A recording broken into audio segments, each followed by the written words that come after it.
Fallout show. Like, it hasn't even seen it. Like, bruh. Software channel does not match. What the heck are you talking about?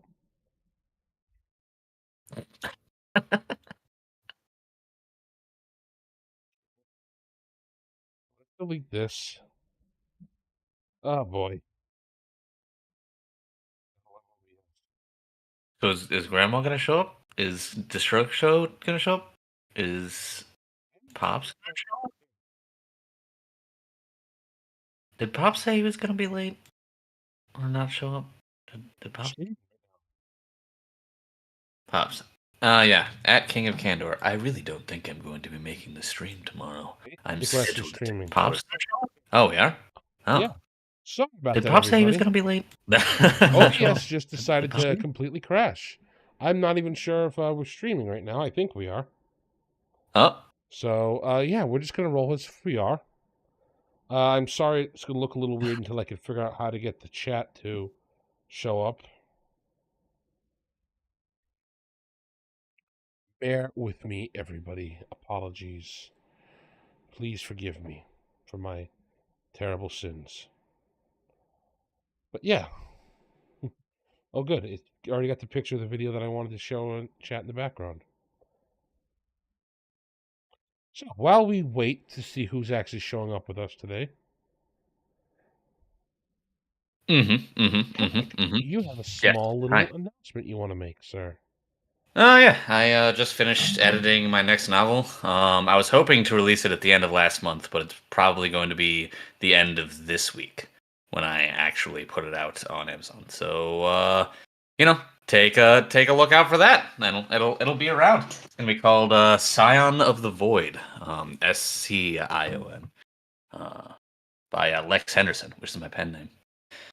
So yeah, take a look-see. It'll be neat. Excited about that one. Yeah, I think you'll enjoy it. It's instead of my usual science fiction stuff, it's a fantasy type setting, post-apocalyptic fantasy type deal. And I think it's pretty interesting. We like fantasy stuff here. All right, That's true. Yeah, so welcome, chat.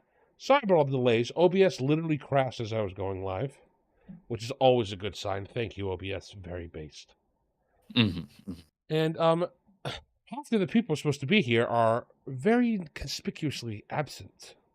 Oh yeah, it's okay. We will forgive them for now. However, you are more than welcome to come join the server and bully all of them for being late. So, while we are getting started here today, there's a couple other things besides Pag's great announcement for his book that I wanted to cover. A little bit of news-ish in the RPG community.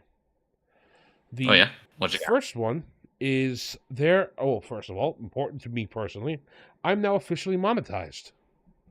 So any videos that you watch, I'll actually be making eventually pennies off of. Hell yeah. So yeah. Good news, I was automatically listed as not safe for work on 4 podcasts. Can you guess who was in the opening 30 seconds of each one of those podcasts? Was it me? Yes. Oh, God. I appealed all of them and they got monetized later, so it's okay.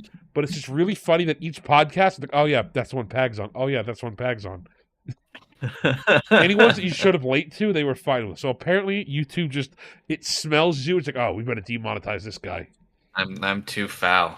I'm too foul. That's understandable. And I know you've heard other YouTubers say you can't say any swear words in the first 7 seconds, and you assume that's like a meme or like they're referencing something. No. In the actual terms of service, it literally says, "Hey, advertisers aren't smart enough to watch past 7 seconds, so don't swear in the first 7 seconds."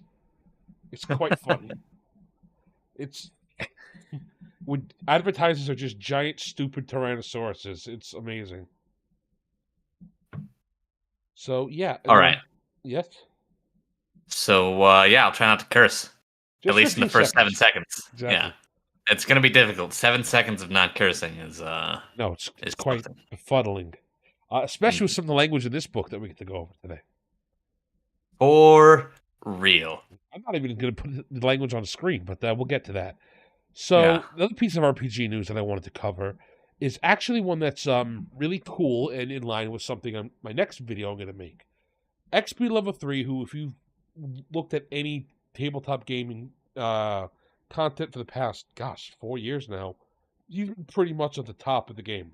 He's one of those very fun creators. He took over Arcane Arcade. He just seems like a nice guy. Jacob and his wife, they seem great. And he recently announced that he's done working on a Fallout RPG. It Oh looks yeah. really cool. He focused on making it D20. He wanted to make sure it wasn't like a D6 or anything like that to step on Modifius, and he even got Bethesda's permission to make it. So long as he doesn't make any money on it, he's allowed to publish it and use it. He just has to link back to the Fallout wiki, give Bethesda credit, and in the works say Bethesda owns all the IP here. Which, I mean, I guess that's fine. But Unironically, kind of benevolent. yeah, that's something I do notice. Bethesda is strangely benevolent in a lot of things. And that's the one thing I want to give them credit for. Yeah, their games tend to be buggy messes and kind of suck sometimes, but at least they're not jerks about it. At least they're not EA or Ubisoft, who make broken games and then hate you for trying to fix them. Yeah, for real.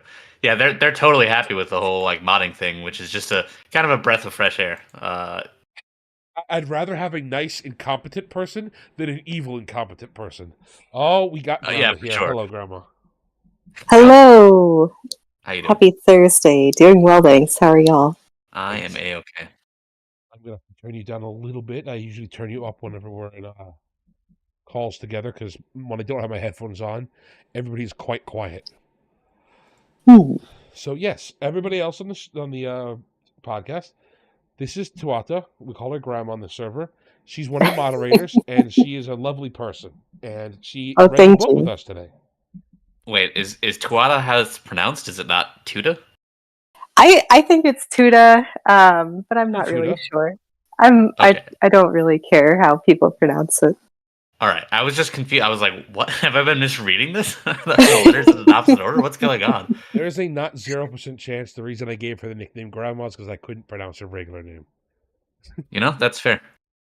I think I might be one of the oldest people on the server as well. I debate all the time, and I keep telling you that you're older than Mimsy, but you're like 5th or 6th. I've got you beat. I think I'm older than you. She's like 73. Yeah, but that's not the point of this discussion. Not yet. We'll get to the age of things in a minute when we get to the book. So, like I was saying, XP Level 3 has just come out with a Fallout system, and I think I want to do a quick review of it. I want to run through it. I have maybe my Saturday game, or maybe I'm going to have my Thursday game tonight with a couple of guys. We'll skim it and give it a really nice reading.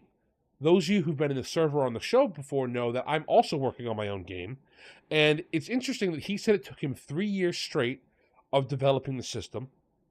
He has no idea of when he's going to make a monster section for it.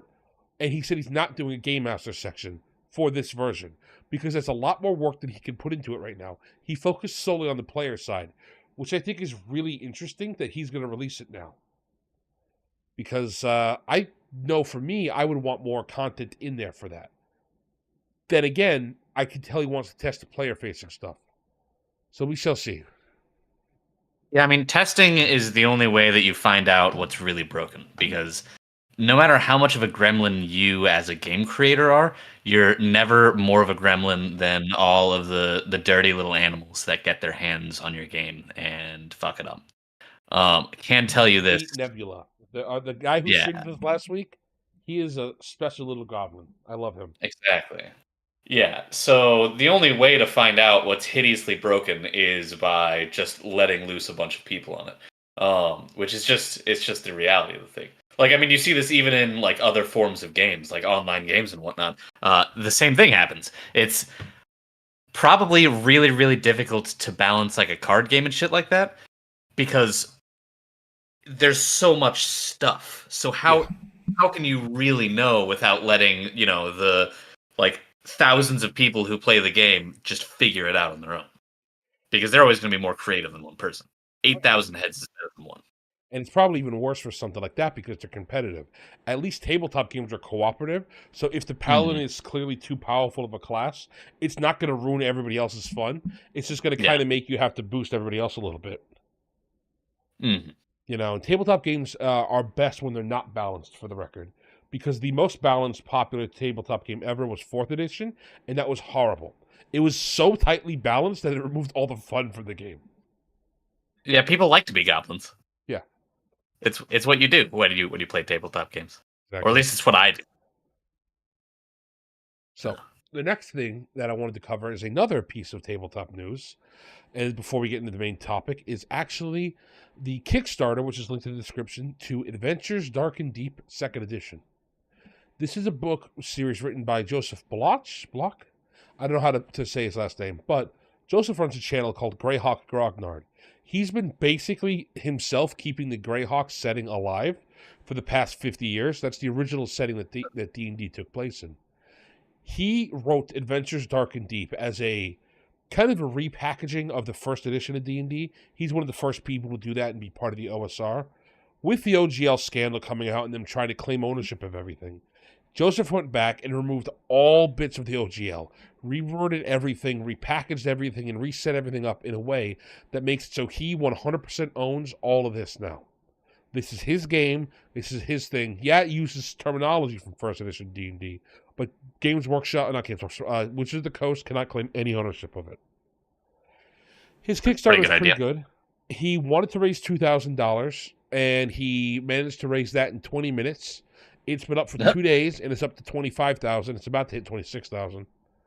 So he's doing pretty good for himself, and I'm happy for it. I want to celebrate a fellow creator being able to kickstart their game. So just wanted to give him another quick shout out. I'm not going to do any review of his product. It's not out yet, and I have to pay for his thing, whereas XP Level 3s is free.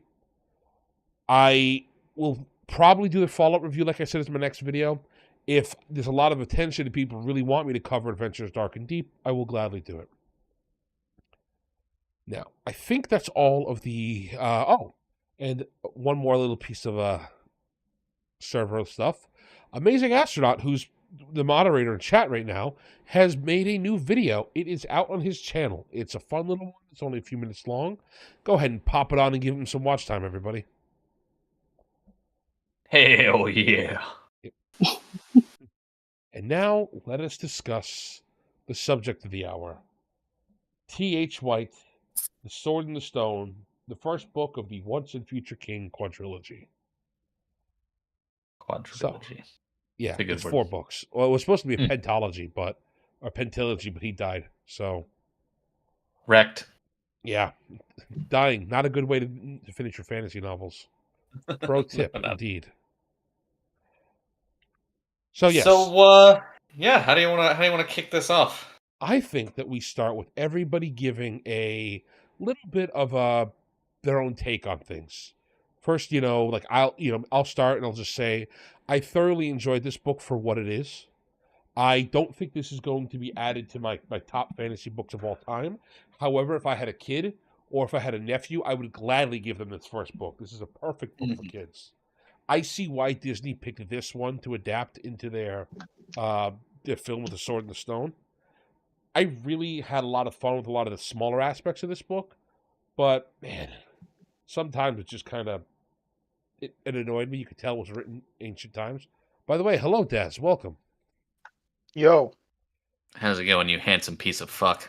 It's going all right. That's good. I finished the book mere seconds ago. Oh. I really liked it. Well, we just got to the part where we're just talking about our general thoughts. So, would you like to give some general thoughts since it's the freshest in your head? A lot of it's really interesting. It was definitely a good read. I thought I didn't really know what to expect going in, but it was really enjoyable, and I don't know how much we want to talk about just broad stuff before getting into specifics, but I'll just cover your general vibe of the book first. It was really specifics. Mm-hmm. Okay. Yeah, really interesting. Really interesting to get in, like, just how the book is structured. Like, it's very episodic. I guess, like, loose, episodic. Yeah, it's like there's not like a big overarching narrative. I mean, the the sword in the stone only shows up in the last like 30 minutes, and you know it's I do admit, not and really. I know Pag didn't get to that reflect. Sword and Stone, but the way the Sword and Stone is here is fantastic. I really like it. It's really I nice. think the last 3 or 4 chapters are the best in the whole book. Yeah, Yes, I would I agree. agree. I really like the way that it's done. Because the whole like that's a lot more like setting it up, and yeah. And I also It's do sad that think, there's a book Go in ahead. front of that. Yeah. I do think that I did want to mention before we move on to other reviews, Merlin. I think this is my favorite Merlin, and I'll get into why later. I don't think he's fully realized here, but I think the way that this Merlin acts is one of my favorites, and it's the most unique Merlin, I would say. Merlin yeah, is I really great like in this. Merlin. Yeah. Merlin is really great in this. I really like Merlin. He's pretty kooky. All right, so Grandma or Pag, who would like to give their review next? Their quickie thoughts. I'll hit it, I suppose. So I only got about halfway through this because I didn't start reading it until the last possible second. But from what I read, it's kind of a mixed bag. He at sometimes he has really good like prose and really interesting descriptions of things and a kind of way of looking at the world that's pretty unique. Like I can tell why this is a classic because of the way that the author looks at the world. But at other times, I really kind of hate his prose, and I kind of hate how like meandering he gets. Because when he's like waxing poetic, it's pretty good, but when he's describing something, it's like, man, just get to the end. What are you doing here? Like one time early in the book, he describes this room, but he doesn't really describe like the feeling of the room or anything like that. He like puts down a long list of every object in the room. Which is a description. It is certainly a description, but it's not. I don't know. There's something missing from it. It's not the like type of prose that I would enjoy. Um, It's so very dry and matter of fact. It'll be something yes, like, there is a table here, and upon the table there's a cup, and inside that cup it is about halfway full with water. There's 2 ice cubes in there, which is all correct, and that's a good way to do it. But there's no flavoring the prose. There's nothing like, and on the table sat, a cup, and you see the cup, it was nearly filled halfway to the brim, almost overflowing with itself. That description gives you a little bit more of an idea of the thoughts behind it, but he's still very matter of fact. yeah, and it's just weirdly juxtaposed with when he's like talking about a character's thoughts or like in like seeing the world from a character's like point of view, and he's describing like how they're thinking and how they're seeing the world in a very like in-depth view that pulls you into how the character sees the world in like a pretty, I don't know, deep way. Like I don't know. It's he does it in a very good like top 10 of authors I've read of just so it's just weird that he's got this like conflict in his writing of this really dry stuff describing the world, but then this like vibrant, really good stuff when he's describing someone's thoughts. It's just an odd thing to me. It's such a strange juxtaposition. Hmm. Like, we'll get to a specific scene later, but the scene with Morgan Le Fay in her castle, that Hmm. that was upsetting viscerally, some of the stuff there, in a good way. And like, I know you can describe that. So, before we Yeah. continue, Miss Grandma, would you like to tell us your thoughts? I sure would. So I thought it was really cute. I was surprised at how cute it was because I always thought Arthurian legend would be very dry, very serious. And I feel like Disney really did justice in their adaptation. I do think there were some of those longer descriptions that I just kind of skimmed through. I was like, okay, I get it. Yeah. But looking at it, I'm wondering if it was sort of through the lens of the wart. He was this displaced child. He didn't really have a whole lot. Like he had people who cared about him, and he had his passions. But he had to sort of set them aside. He always dreamed of being a knight, but that wasn't the future for him. So I wonder if these sort of clinical descriptions of things were his sort of dissociated experience with these things. And then when he really got to like plug in and experience things and approach his calling, that's when things became vibrant and alive. I do wish that there was a bit more of the questing and adventures. I would have preferred if that occupied a greater proportion of the story than it did. But as a foundational work, entry into Arthurian legend, I think it did it justice. It was playful, it was interesting, and there were some really beautiful just like snippets of prose where I was like, whoa, it stopped me in my tracks as I was reading. I was like, wow, that's poignant. That's really nice. What is this doing here? Yeah, so but you couldn't read a whole book of prose like that. That would be exhausting. So I had a really good time reading it. I liked it. And I'm looking forward to seeing what remains consistent in the upcoming books, if it's going to still have this kind of dry lists of objects in a room, or if it's going to be a bit more impassioned, a bit more personal. I'm really curious to see how it evolves. So that is a great segue into something that I do want to quickly talk about with this book that is, in my opinion, highly unfortunate. So this, from what I could tell on the internet, is the highlight of this quadrilogy. And it's not because the rest of the stuff is bad later on. What happens is, this book is released in 1938. That's an important date to remember. This is just before World War II started. This also, coincidentally, is released 4 months after The Hobbit. So if you're wondering why Lord of the Rings and The Hobbit was so revolutionary, this book is written how fantasy books used to be written. You read this and then go read The Hobbit, and you will see just what a dramatic difference Tolkien was. That's why, for almost 100 years, people have been praising him as one of the greatest authors. He was so set on future-proofing his work just by the way he did it. Anyway, so Tolkien was an old man at the time. Tolkien had fought in World War I, so he'd seen evil and he'd survived it. White had not.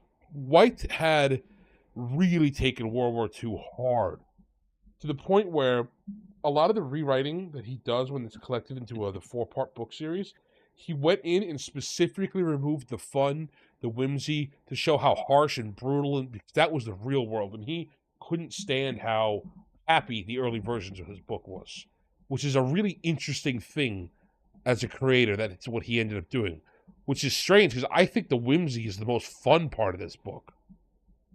It definitely is. Yeah. I mean, just Merlining around is just kind of fantastic. Everything with King Pelennor, the hunting, the questing beast, this random king just running through the woods chasing an animal, and then he forgets to chase it for a few years, and the animal gets depressed because it feels like he doesn't love him anymore. Like, that's awesome and fun. But yeah, I cried about that poor little beast. Sorry, it got its life back though. They're chasing each other again. Best friends forever. Yeah. And I just it's good kids book material for sure. Fantastic. Yeah, and then you're looking at a lot of the revisions that happened, and he really, really wanted to just show how bad it is. I think Merlin gets more of like a cruel edge in him. I know that this was around the time. I don't know if it's this book, and I can't tell, but because I haven't read it. But Uther Pendragon, who's Arthur's father, had a relationship with a woman. I can't tell if that's in this version, because the relationship with the woman is usually glossed over in a lot of the nicer works, because let's just put, it was non-consensual in nature in a lot of the original stuff. In fact, there's several versions where Merlin is the reason it happened. Merlin put a spell on her to make sure it happened, and as a recompense for his sins, he raises Arthur. That's not this Merlin, I don't think. This Merlin is way too full of whimsy. But I can see the author, if he gets all doomer, gets all depressed, gets all, says, oh, the world sucks, he would retcon the Merlin into that terrible version. And that's what I'm afraid of going forward with this book.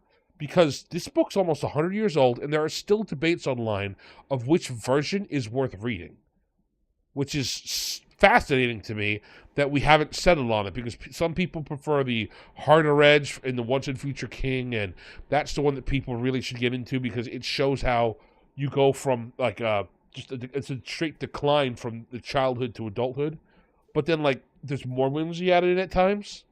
The entire situation with the ant and the goose, and even I think the hedgehog, those were added in to this book. So a little bit of a spoiler for those of you who haven't read it. Pag. The ant section of the book is fascinating because throughout the book, one of the ways Merlin teaches Arthur is he takes him and turns him into animals. And the ant part of the story, it's... How would you guys describe it who read it with me? It's like a fanatical organization. It's I mean, like, groupthink. it was really interesting because I thought that, like, one thing that I did really like was, like, how you get, like, each animal, like, sees the world so wildly differently that it was, like, very fascinating, I thought, to see each one. And with the ants, I thought it was very clever, you know, because, like, you know, he could have done it where, like, all of them, like, even and he kind of does it with the other ones where, like, the birds, you know, like, they have different cultures and stuff, like the birds and the badgers and the, even to some degree, the fish, where they're still, like, you know, kind of human. They have like specific cultures and stuff. But with the ants, he took something that was very interesting and just made them wildly different because he actually kind of incorporated their biology where, like, you know, the workers, they're not fakers, they're just drones basically that get propaganda, you know, blasted into their head 24/7, and, you know, there's just no free thought or anything. So, and I think that's one of the things that's interesting, that you can tell he was tainted by the war when he added that in. The idea that the ants are basically people under fascism. The queen tells them what to do. Their friends keep getting carted off and killed. They have constant propaganda blasted into the ears. This is what a Brit in the middle of the Blitz in World War II would think the Nazis sound like. Yeah, And that's fair. it's really wild just listening to the way he's talking about it and how he lists it and how it's radically different, like Destructo said, from the other animals. A lot of the other animals are way more full of whimsy.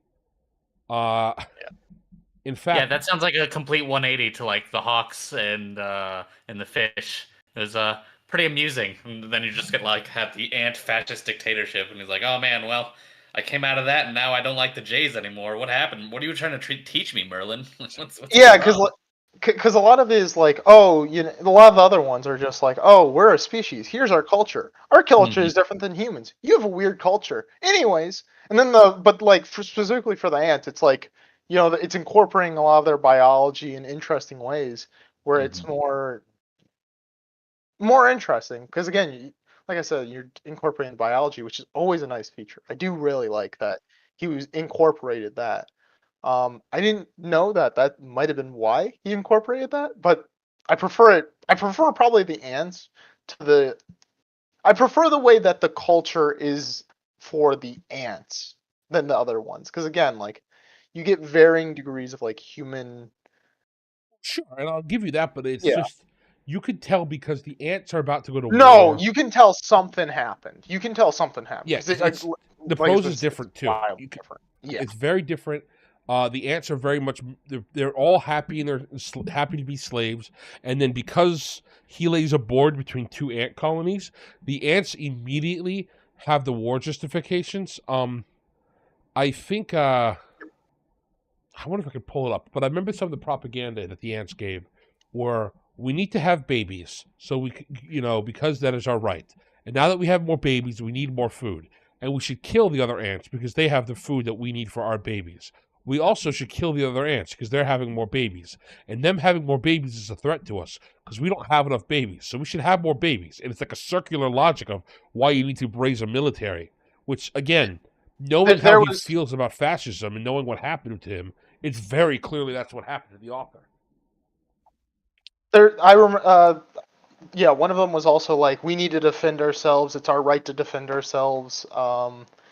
he talks actually very interesting about how they're starving and they need more food, but they're not starving enough that they're still able to build up a population to use in military engagements. And that is something that is brought. That specific language is the same language that the funny mustache man used to justify his invasions of Poland and Russia, which is why it's really interesting that that's what the ants are. And then the reason the geese are also brought up as something is because the geese, when he goes to them, they are like almost hippies in how hyper liberal they are with the whole war. We don't know what war is.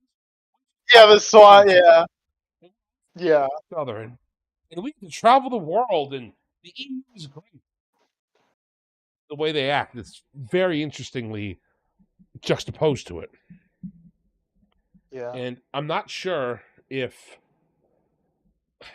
they would have been written that way if the author hadn't suffered through World War II. What do you think, Grandma, since I know you read it? I don't know about the geese being hippies per se. I'm kind of a goose fan. I think, like them. I didn't say they were I wrong, think, but they're no, very I much think like war. War is terrible. We don't know what war is. She tries to kill him for suggesting war. No, dude, like she tries to abandon him. She's like, "Wait, war? What's this she's war? just Can you so define war?" He's like trying to explain it. And like when she finally realizes, she's like, "You do what now? Huh? You're weird. I'm she's not so talking to you. Screw perturbed you." by it. It's such a foreign idea to her. But I Yeah. also wonder, thinking about the birds, the hawks, particularly Cully, does he have PTSD? Is that a representation of that? Is that why he's so unstable and always on the Interesting verge of thing. violence? Wow. That would explain some of his rants that I can't post the rants here because this was written in the 40s or the 30s.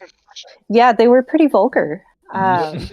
But I thought that character was very interesting, and I thought it was interesting that the falconer, I forget his name, I think Hob, he was particularly fond of Kelly, and I wonder if that was because he was harder to catch or because he was struggling, or I wonder about that affinity that Hob had for Kelly. But I think so. Geese are scary because they're big and they chase people and they can give you a good pinch, but they're pretty cool animals. Like I don't know that it's necessarily that they were representative of hippies, but I think that's part of their biology. Like I always like when they're migrating and you can hear them honking to each other, and I wonder what they're conversing about when they're just cruising by honking at each other. I think that's just part of their biology. I did really like the songs with the geese where like it's like what was it, like honk honk, some words honk honk. They were a lot of fun. Yeah.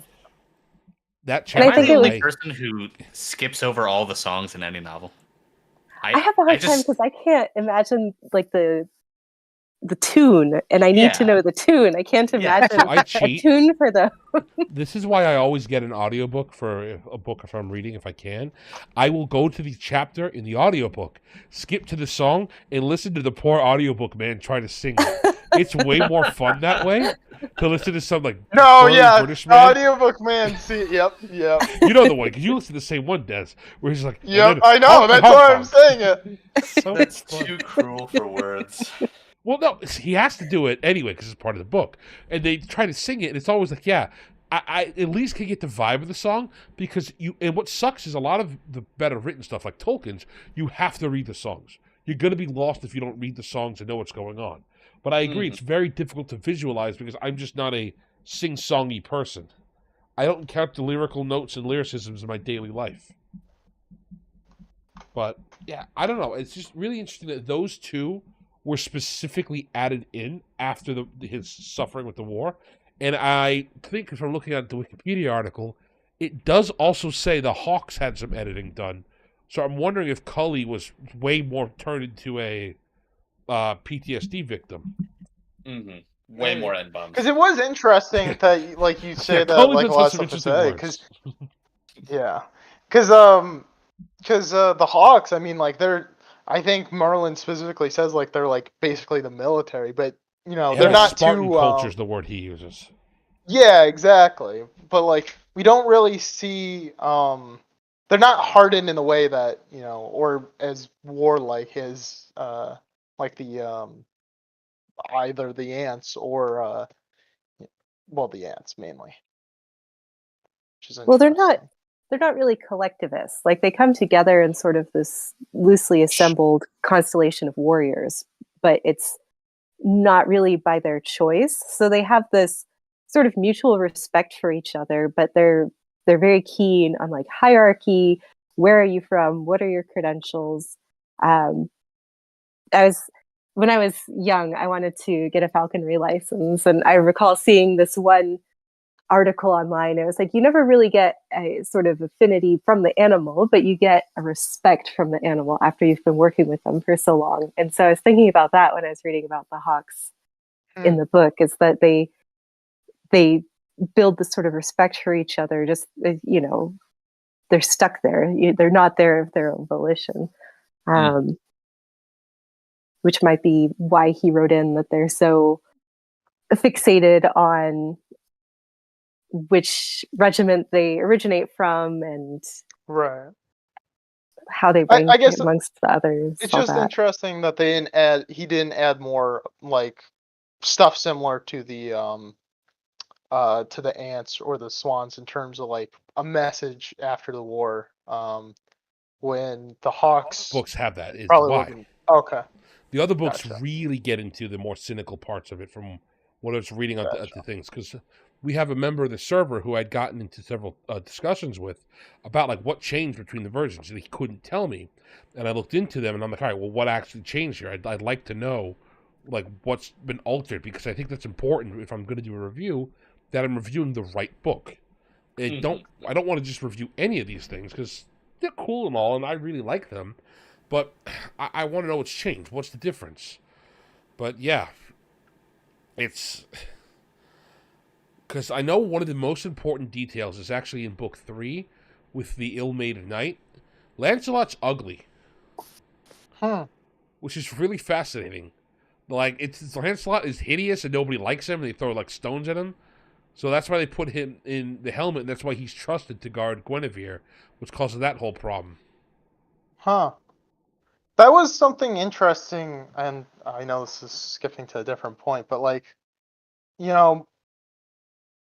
don't know how Morgan Le Fay is working in this story for several reasons, but it was also very interesting that it's like, yeah, she's like a fat middle-aged woman. I was like, huh? Like Morgan, that we Personally sure we're talking about attacked. the same one? Like, I was like, huh? Because usually she's, from what it seems like, from my basic understanding, through osmosis of the culture, is that like she's usually like around Arthur's age. She's of course very pretty, which they do at very least say, oh, she probably just changes her form when she leaves. I was like, huh, fair enough. It would have been a little weird because they were children. I think that's why he chose to write her as a frumpy, lard-covered, middle-aged woman just lolling about in a castle made of butter and lard. Here's the thing. It's actually completely different. I found some more revisions. So there was a wizard's duel that was originally there between Merlin and Madame Mim. She's just another evil wizard. Mm-hmm. There was an adventure he had with Tinatrix the snake and the giant Galpas. That was ripped out and put in with the ants instead. So during that journey he had with the snake taught him how to slither, how to slide, how to move, and how to writhe, which does come up in another book later on. Then when he goes on the adventure with the owl, Archimedes, instead of just hanging out with Archimedes, he kind of, after he does that a little bit, says, I want to go be a goose. That wasn't supposed to be there. Archimedes was supposed to take him to meet Athena, the goddess. And while he was hanging out with Athena, he was supposed to learn wisdom and such from her. And then during Robin Hood, he was not supposed to go after Morgan Le Fay. And he was supposed to go after something that I find awesome called the Androphagi. These are actually, in my own fantasy setting of Enos, they are cannibals who don't have heads. They have faces on their chests instead. That's different. Yeah. Like a fire giant. Kind of, yeah. They're hideous, they're disgusting, and they love eating human flesh. That's their descriptions in like ancient mythology. And I'm talking Pliny the Elder from Roman times wrote about how these things live in Britain, which is why he had them originally. I think he's just writing about regular Britons, but that's me. Probably. But Well- yeah, the Griffin just attacks them randomly on the way home. It's not like from Morgan Le Fay. He doesn't rescue the boy, the dog boy, and all that. That's why, if you notice, the dog boy and that one, I forget the idiot's name who like attacked the dog boy. Watt. They show up. They're here for a little bit and they just disappear. And then randomly throughout the other chapters, I'm like, yeah, they're going here. And Watt and the dog boy are here because they were added in to make it a little more whimsy with this Robin Hood scenes. But yeah, Wart was supposed to kill, I think it says, 2 androphagi and a scopiopod. What the heck is this? That would have been pretty intense. Oh my goodness, this thing's disgusting. I hate it. All right, so I can't show this on screen. Well, show us so we know what you're talking about, and then can describe in visceral detail to the audience. Sure. Visceral dripping detail. All right, Exactly. YouTube's TOS. I just got monetized. So in the picture I just show you guys, on the right is the androphagi. On the left is it. He's kind of got like his feet held up to his chest. They're like flippers, and apparently they shoot something out of their rear ends.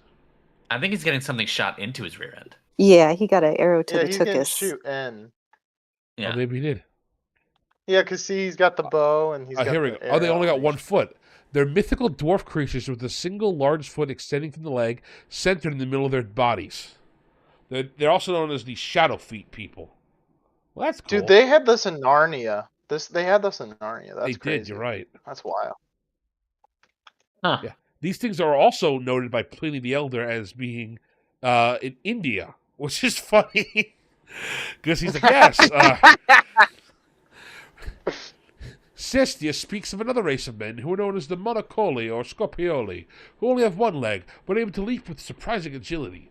The same people are also called the Scidiopodi, because they're in the habit of lying on their backs during the time of extreme heat, and protecting themselves from the sun by hiding under their feet. Huh. Using your So foot I guess as that's a what he's umbrella. doing. Yeah, He's not presenting Beale. He's, hiding from the sun. yeah. I mean, he's pretty pale. He's just trying It's just to a not get hot skin day. cancer. Okay, he's Yeah. just trying to chill out, you know?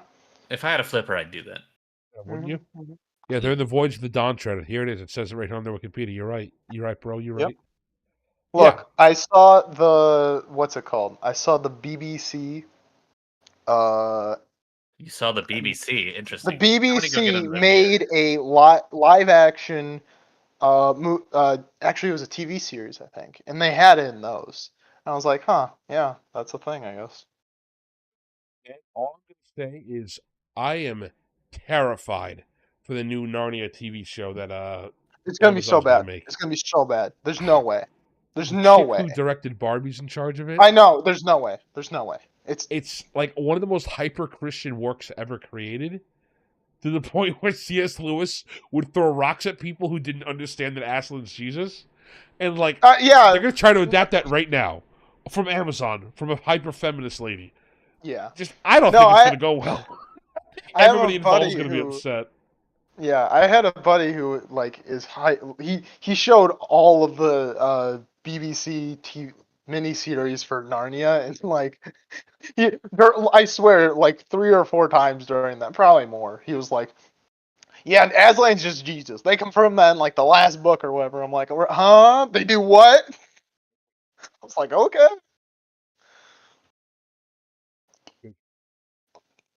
These are allegory lines, but yeah. So they took out some of these more mythical elements for the book, and it's really bothersome to me because I don't know. And then, if you're wondering, his sister is not Morgan in this one; she's Morgause, which is how you get around having her Okay. be Morgan Le Fay.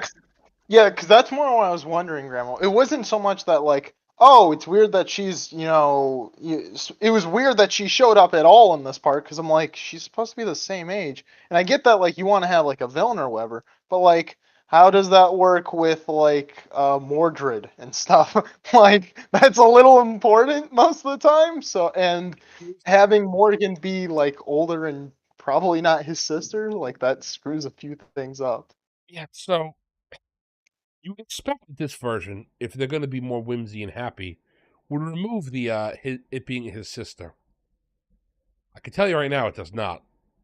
I don't think most of them do. A lot of them do. Most of them actually do just Really? pretend that they're not related. Oh yeah, that happens Hmm. all the time. That if the queen, usually they just remove Queen Morgause completely and just make Morgan Le Fay and just have Arthur cheat on his wife with another lady, or just make Hmm. Guinevere suck. Either one is fine. Or just make Guinevere suck. Well, they really do.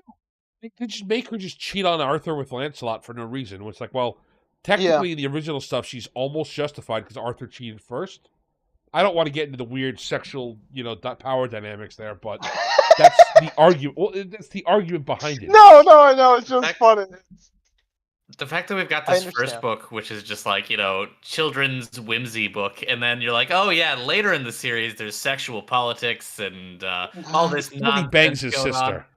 on. Yeah, and incest. It's called the Queen of Air and Darkness. He meets the Goodness. Orkney clan.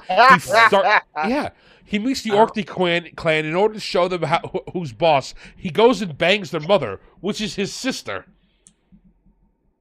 That sure is something. Your Honor, I didn't know she was my sister. We're all good. Also, you were I'm good the there. king. So, Your Honor, I am the honor.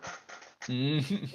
And then, book 3 is all about Lancelot and Guinevere's forbidden love, and they hide their affair, and he knows it because Merlin told him, and all this crazy, that's the one. Book 3 is all the sexual politics, and then book 4 is the candle to win. It unites all these things together, and it has Mordred show up, and he hates his father for being an incest baby, and Lancelot hates Sir Agravain, and they all fight each other, and it's a bloody, violent end, and everybody sucks at the end. It's fascinating. Well, The design is very human. Oh yeah, Merlin also complains specifically about Hitler in the next book. I see. Really? Not a fan of Hitler, Merlin. That's I would have so expected it to be otherwise, but Merlin lives time through backwards, making him a bumbling. He makes many anachronistic allusions to the future, including World War II, telegraphs and tanks. You acted like the damn fool of an Austrian who plunged the civilized world into misery and chaos. Uh-huh. It's funny. And then Sir Bors is known as Sir Bors the Misogynist, which is really funny.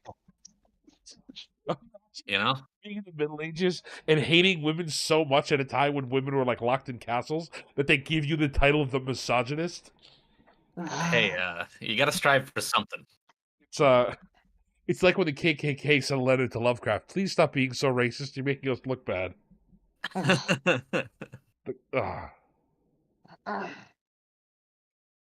But yeah, so I think that I would highly actually recommend this book for kids.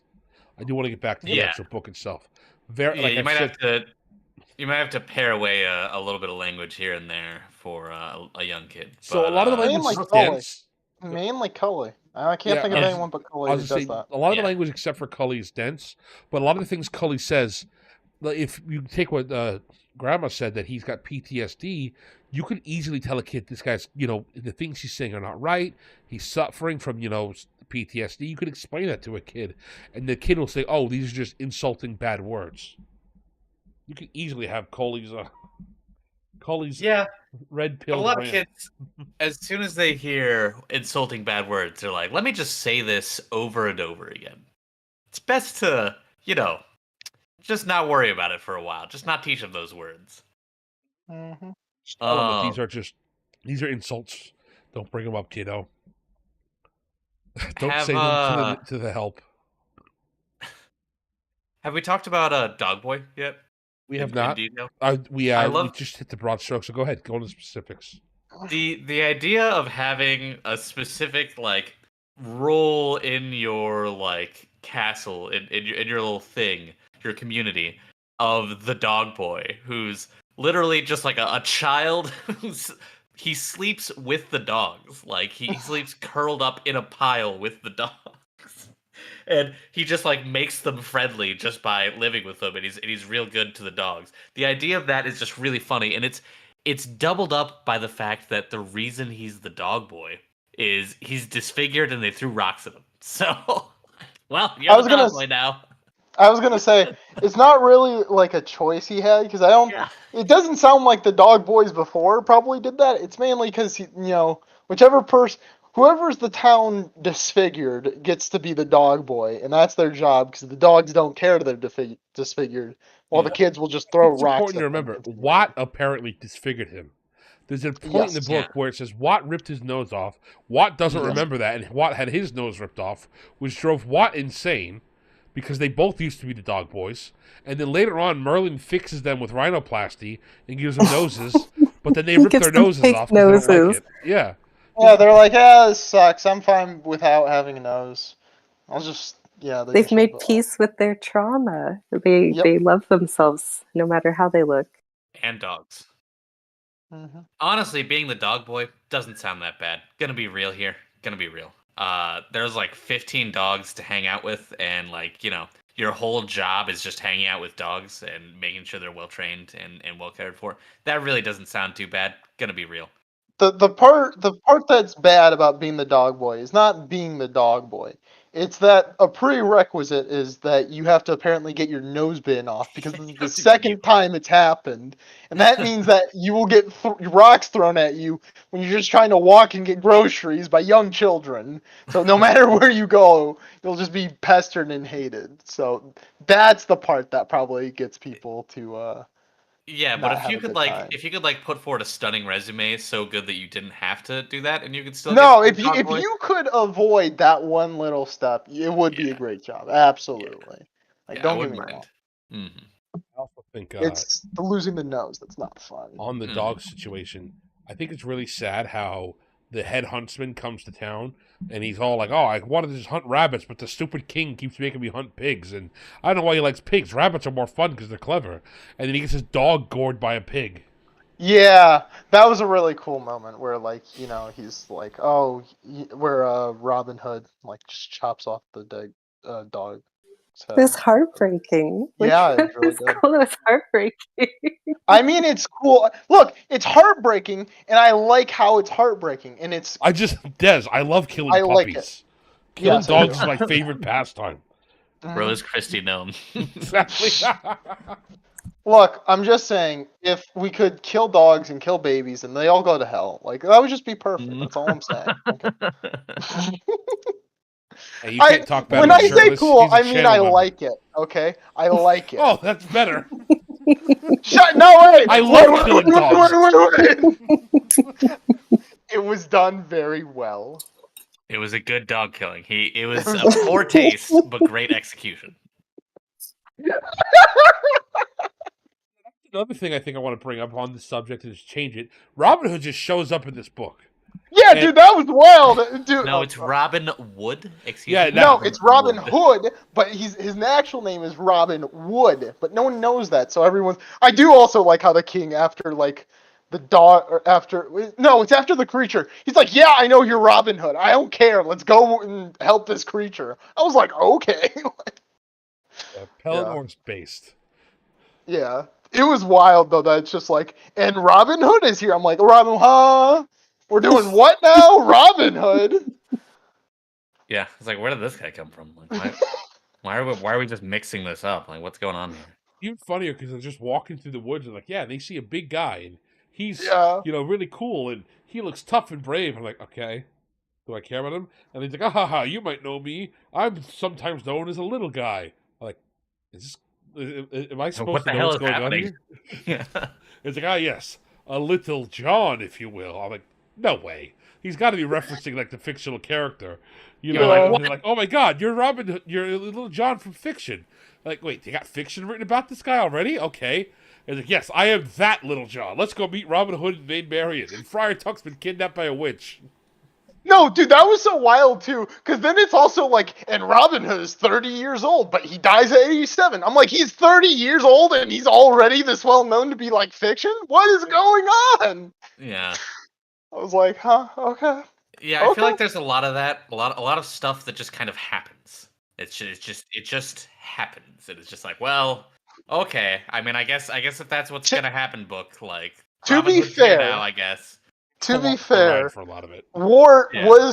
it was after Wart begs Merlin, and Merlin thinks about it, and then he remembers what has not yet happened, and then is like, go into the woods with Okay, Sir I Kay. don't think that's the issue. The fact that Merlin snaps his fingers and then he goes on an adventure with Robin Hood, that would be fine. The issue is Robin Hood is well known, shows up again later three times. Don't get me wrong. It is weird that he shows up. Period. It is also very weird that he's well known, known to be. I think they do describe him as fiction, and that is very weird. Well, he's hanging out the kids can walk there. At the time, No, Robin yeah. Hood is a noted rebel who everybody's trying to come after. Never once in the entire story is there a moment where the local count is like, man, Robin Hood lives in those woods over there. I should probably not let my kids go anywhere near those woods. It's funny because Sir Ector's like, hey, Robin Hood's pretty cool. I'm just gonna let him hang out, even though he's rebelling. And I'm like, huh? I was like, huh? That's weird. Anyways. There's nothing else to say other than that. Man, that's weird that they're having him rebel against the Normans, which I also thought was a very, I like that detail where it's every time they're talking about the upper nobility, they're like, yeah, we're Saxons. Screw those Normans. I mean, they're not so bad, but whatever. Anyways, Robin Hood is fighting against the Normans. I'm like, huh. Yeah, the whole thing it just kind of happens. I mean, it's like when someone randomly tries to murder him in the woods at the very beginning, that just happens, and then he's like, back. oh yeah, I guess it must have been the wind, and he just wanders off. Like the lowest effort search that ever happened, just never expanded upon. It's I don't know, just I'm fine with the guy trying to murder him. I get it because so what happens, chat? They're playing with the bird Cully before he becomes PTSD'd. The two kids, Sir Kay and Sir Wart, or Arthur, as he's thought. So Arthur's hanging out with the bird. Oh, that's right. The bird gets away. Okay, so they try to chase the bird down. Sir Kay, who's his friend, says, I'm just going to go home. This bird ain't worth the effort. We'll just have somebody get it later. Arthur, being noble and honorable, says, I'm going to go get the bird. Then he starts adventuring after this bird. And he sees the bird up in a tree. He climbs up the tree. Before he can get to the bird, some dude shows up and just starts opening fire on this child in the tree nearby. Okay, sure. There's a lot of bad people out there. He just wants to kill this kid so bad. And he has these hyper detailed arrows that the book says are expensive, rare, and he loves them. Okay? So he shoots 3 of them at King Arthur. None of them hit. Arthur gets away. Fine, he's in the trees. It's dark at night, sure. Arthur then hides in the trees. The guy runs around the tree looking up and says, I don't want to waste any more arrows. Must have been the wind. You're not going to climb up there and check if you can get your arrows back if they're that valuable? That you're willing to shoot 3 at a random child, but you're not going to go then retrieve those arrows. And why is this person trying to murder a random child? What is going on in this setting? And then later on, when they meet Robin Hood, they just wander into the woods it'll be fine. It'll be okay. What's the worst that could happen in the woods? Bro, someone tried to murder you. No, but I think so. When the wart was first attacked, I think he was at ground level. I think he was nestled among the roots of a tree. It was dusk or after dark, so it's really hard to see. I think this guy thought he might have been game of some kind. If you consider the wart was, he was believed to be of low birth. He was probably dirty from running around chasing this bird. So low visibility, dirty kid, probably wearing browns, earth tones, in a bush. I mean, sure, probably that's fair. Thought he was game. Yeah. And then the wart kid. I hesitate to say that because the wart doesn't he's not hey, don't shoot, I'm a person. He's I gotta be quiet, I gotta hide. You know what I mean? If you thought it was a hunter, you'd be yo, don't shoot at me, I'm a person, what the hell? Versus, if you think it's a marauding bandit or whatever, it's I need to shut the hell up or I'm gonna get killed.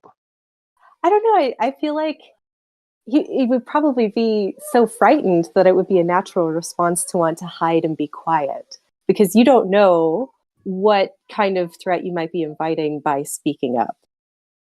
The problem is he never expounds on that at all. He does not. No, I do agree that it is a problem. I think it was just a demonstration of how unknown and scary the Forest Sauvage could be. It's just like it holds all of these dangers and mysteries, and it's like, here it is, like you weren't expecting it, but trouble found you. Mm-hmm. Yeah, and I think that's what a lot of it. I think that's kind of this whole book is written more with more the vibes in mind. That's kind of if you just accept that what's happening is happening because that's what tells the story that the author wants to tell, and there's no like reason other than that it's like, well, okay, I can see where you're going with this and why this is happening and whatnot. But from a logical perspective, there's some issues here and there in this book that are like, what's going on here? What's going on?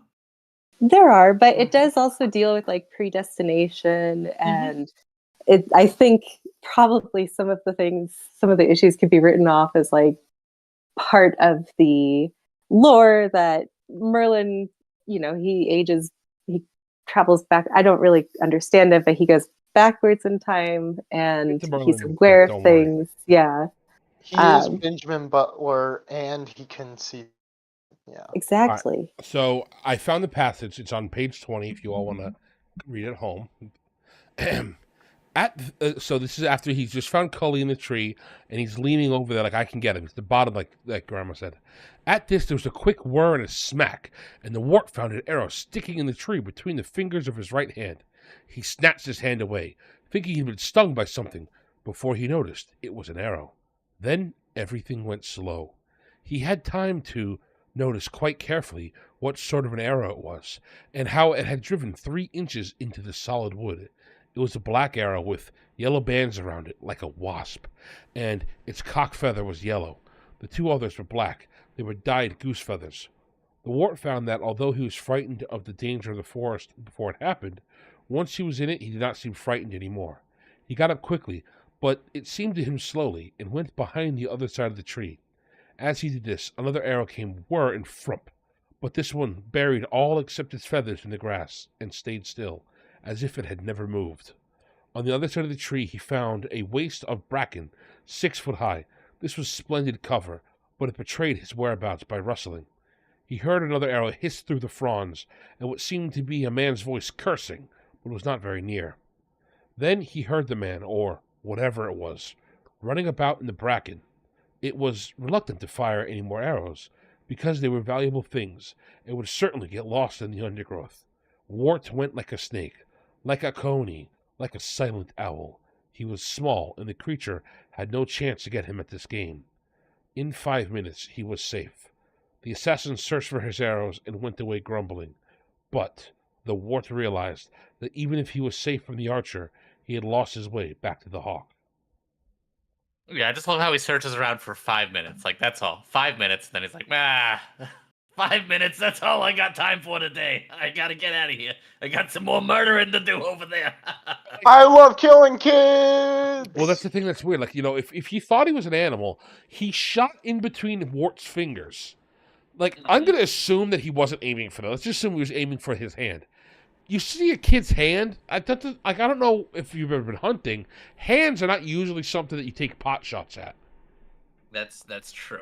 I don't think I've ever seen an animal with hands. I think he probably just saw movement. Maybe, but and I don't think he was moving though, because I think at that point Wart was just looking up at Cully and was like, "How am I gonna get him down?" The way it's described, though, definitely doesn't make him seem like an innocent hunter. But then again, it could be described from Wart's point of view. So he wouldn't be an innocent hunter if he was, a frightened child who just got shot at on accident. It does describe him as an it could assassin. go either way. Yeah, it could go either way, depending on your interpretation of the piece. But I think from what's written directly, like he definitely seems like a bad dude who then was stymied by a 5-minute search. Yes. It was weird. This guy's never brought up again. You'd think the fact that it's so specific, his arrows were yellow with black in them, or black with yellow fronds. Am I going to see this guy later? Is he like one of Sir Kay's, like older brothers? Is he Sir Ector's knights that I'm going to learn about? Is he Pellinor? Because Pellinor gets introduced in 5 minutes. And he also never mentions this to anybody. He doesn't tell Sir Pellinor, hey, dude running around the woods. There's a guy with like black and yellow arrows named the Wasp who's just shooting at people. Be careful if you see him. Just doesn't mention him. Yeah, not even bothering to. So Nope. I think it's just characteristic of T.H. Eliot's like narrative White. style in general. T.H. White. Elliot's another person. Yeah. His narrative style in general. Like earlier on in the podcast, talked about how you go into a room and you see he just lists off a million objects. I think that's just kind of how he was describing the incident. In that he was like, well, this happened, so I have to give all of these details. I have to front load them right now. So you're like, oh man, he gave me so much detail about this guy. Clearly this guy's important. But no, the answer is that Chekhov's gun just hadn't been invented yet. And he's just like, oh, well, I just gotta detail everything. You know what? Let's see. When was Chekhov's gun? Look, to be fair, I mean, he did meet a cool wizard in the woods, and he met a king. Like, that's way cooler than some random guy who tried to kill him. Both of those things had a large impact on the story later. Yes. Just not the first thing. Just not the Look, the that first thing was not interesting. Look, the other two things were way more interesting. Okay, let's list the three things down. You almost get killed. You meet a wizard in the woods. You meet a king in the woods. Which two are you telling people? Like, come on. I guess that's fair. That's fair. You know, that's like meeting, reasonable. you know, you're walking in the woods. Someone tries to kill you. It's like, whoa, that's crazy. And then you meet Isaiah, and you're like, what the hell? What are you doing here? And then you leave. And then you meet Donald Trump, and he gives you a hamburger. You're like, whoa, thanks, Donald Trump. And then you leave. You're gonna mention the two things, okay? Okay, yeah, that's fair. That's fair. That would definitely overshadow the previous event. That being said, I'd probably tell them all in a straight order and be like, you would not believe the day I have had in that fucking woods. Look, Kay, I'm gonna be honest. You missed out, man. Like, you would not believe the awesome stuff I see. You, like, come on. I got shot at. I met a crazy king. I met the questing beast. I met a wizard. He did not meet the questing beast, but he met the other two. Later explained what the hell the questing beast is? I think they explained. You don't know what a questing beast is? I mean, beast. Well, it is a beast. I'm certain of that, and the other necessity to quest for it, that is also undeniable. But they kind of describe it. I don't remember the exact description, but he describes it as just being like a whole bunch of animals jammed together, and he's never actually seen it, and he's collected a bunch of poos and droppings from it. But you know, they're different poos and droppings each time, so he doesn't really know. And so it's like, I'm only halfway through the book, so do we actually meet the questing beast? Yeah. Yes. So what happens is, so you know how he invites the King Pellinor to the castle to hang out and have dinner with his family? Mm-hmm. And he's like, oh, no, I can't possibly do that. At some point, Pellinor just accepted and spent 8 years in the castle. Okay. And it turns out the poor questing beast, which I posted a picture of, let's see if we can get it on stream, gets incredibly depressed with this and, like, suicidal. Yeah, it's at page 152. I believe we have the same edition. We do. Yes. It's kind of cute. Yep. It's a good beast. Yeah, and then, like, so that happens. I think that happens directly after the boar hunt that we were talking about, where the dog dies, and it was a lot of fun when the dog died. Yeah. No, it was not fun. Yeah, after that, it's just King Pellinor just randomly comes up the beast. And he's like, the beast is dying. We gotta help him. And then, you know, Robin Hood's like, I don't know, maybe we should. Like, don't you want to kill this thing? He's like, shut the hell up, Robin Hood. We're taking care of the beast. He's like, you know I'm Robin Hood? And I was like, okay, we'll take it back and just feed drop some some help. knowledge bombs halfway through the story here. And then he's like, okay.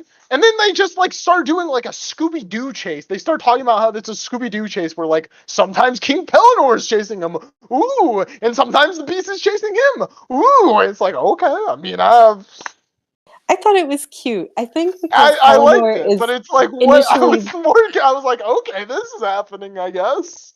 I kind of like the idea that Pellinor recognizes that chasing the beast, the chase itself is of some greater value to him than the beast being alive or dead. Like the chase is what gives his life meaning. And I think a lot of the book is written with these kind of deeper, like subtextual, like messages, like built into Definitely. it. Yes. And I mean, some of them are just straight up. Like I highlighted one line in my book, um, but like he's just like dropping like wisdom throughout the book, which is another reason why I think it's like would be a good book for kids, because it's like a fable.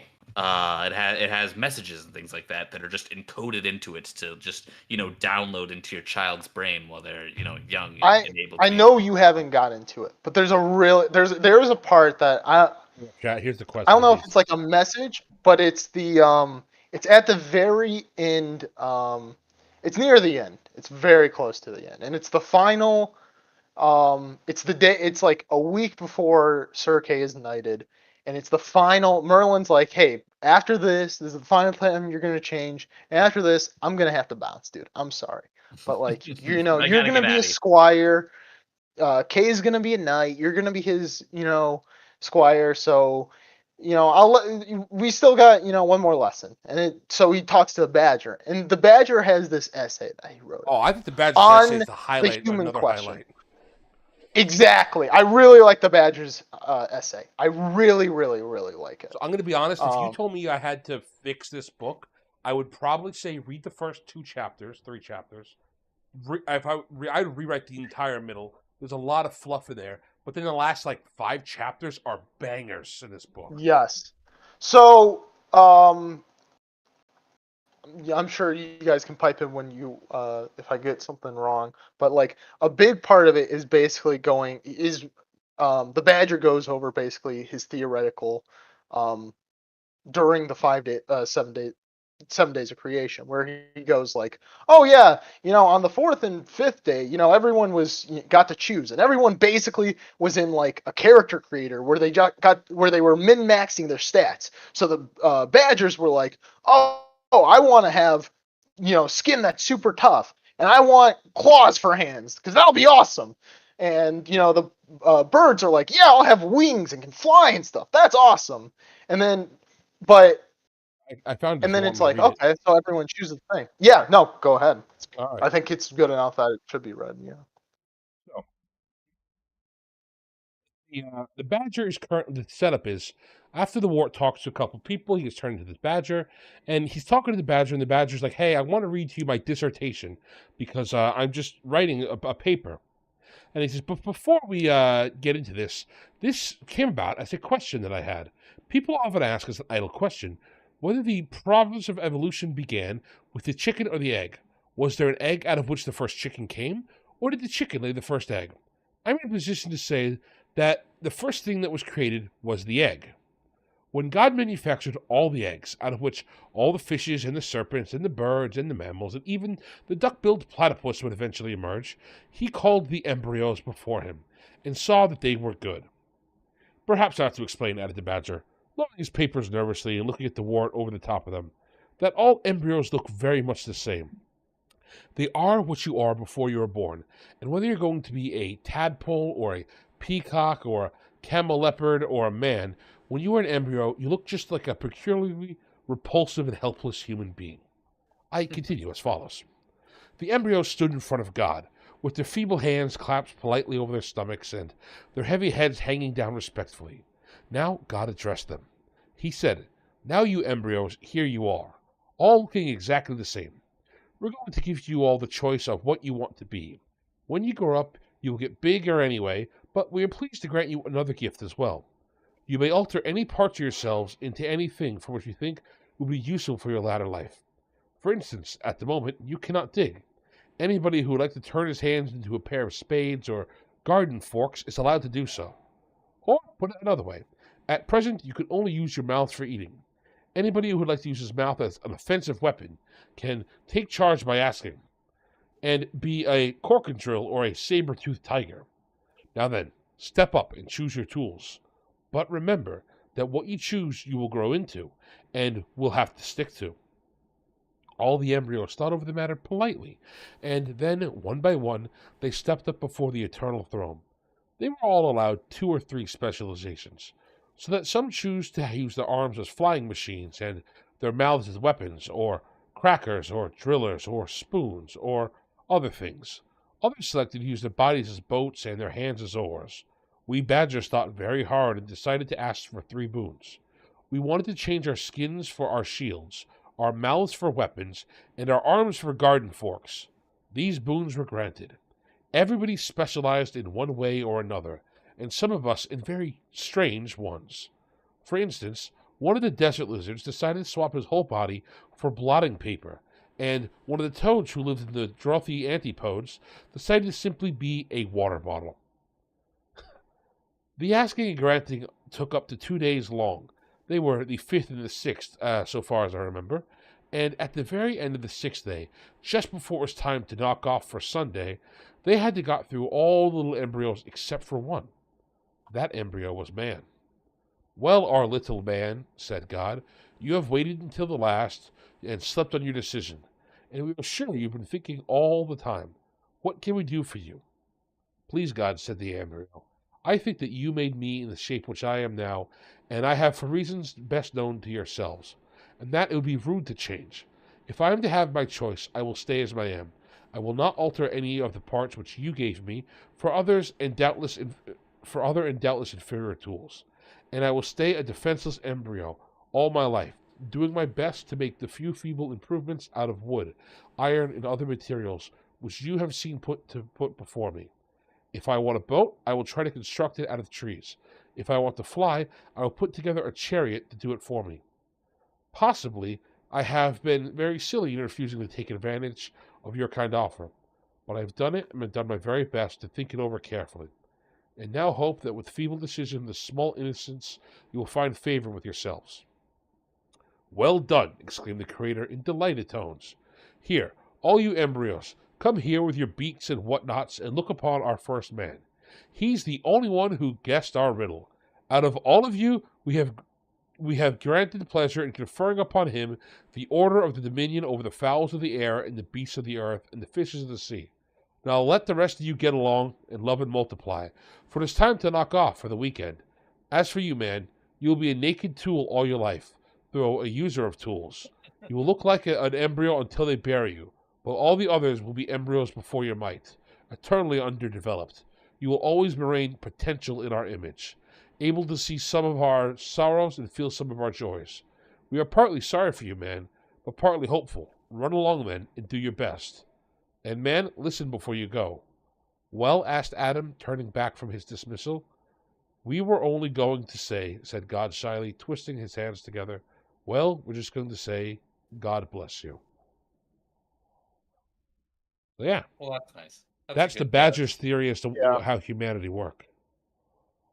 And some interesting things he talks about afterwards is he goes over like how he's like, yeah, there's some issues like how like man is only one of like 7 species that goes to war and stuff like that. You know, how they kill each other. It gets into way more details about it later, but like it's a very fun little setup, I think. That's the best way to put it. Yeah. Yeah, that's what I'm saying. The back half of this book gets way better, way more philosophical. Yes. So, Grandma, do you have anything you want to share about the back half of the book?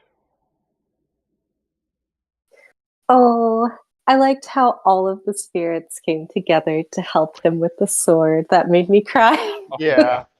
That was good. That was really good. Yeah. So throughout the story, Wart, who we know is King Arthur, he doesn't have a father, so he's being raised in this castle. Eventually, Sir Ector says, "Hey, I can't really have you become a knight because you're not noble. I'm going to have you become my son, Sir Kay, your friend's squire." Sir Kay goes through, he gets ready for the knightly training, and then King Uther Pendragon dies. So then they have a big festival to do a tournament to try to attract people, because the king died without an heir, and even though he didn't have an heir, a stone suddenly appears in London with a sword and an anvil in it. And the sword is in the anvil, which is in the stone, and it says, "Whoever shall draw the stone will become king of all England." So naturally, everybody keeps going there and failing. But not a lot of people want to just go there to fail, because they're like, I'm not going to be the king. So instead, they track a tournament to draw the people in. Sir Kay says, "Hey, what a great opportunity for me. My first knightly thing, I have to go to a tournament anyway, and since I'm going to become a knight in like a few days, let's make that my knightly debut." They say, yeah, let's go there. During this time, Kay is kind of being a jerk to Arthur.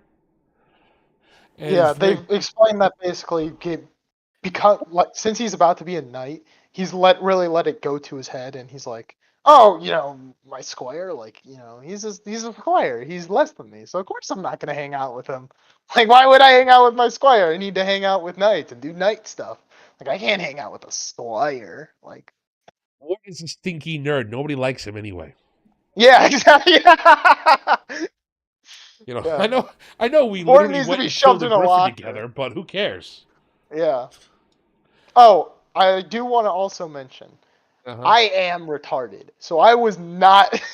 Most of the book I was reading, I was like, I wonder if this is one of the side stories to one of the Knights of Arthur's Table. Anyways, let me read. I was like, I was not realizing it was Ward until the last 20 minutes with the sword and the stone. And I'm like, oh, Ward is Arthur. Okay. How did you pick up the beginning? It says his name was that of Art, but they didn't like that, so they called him Wart to bully him. That's how it opens. Because the author said things weird, so I probably didn't realize it. It took some getting used to with his voice, and I'm retarded, so that's 2 reasons. So we're getting to the part that Grandma liked. So they get to town, and while they're in town, they realize, hey, Sir Kay forgot his sword somewhere. He lost it.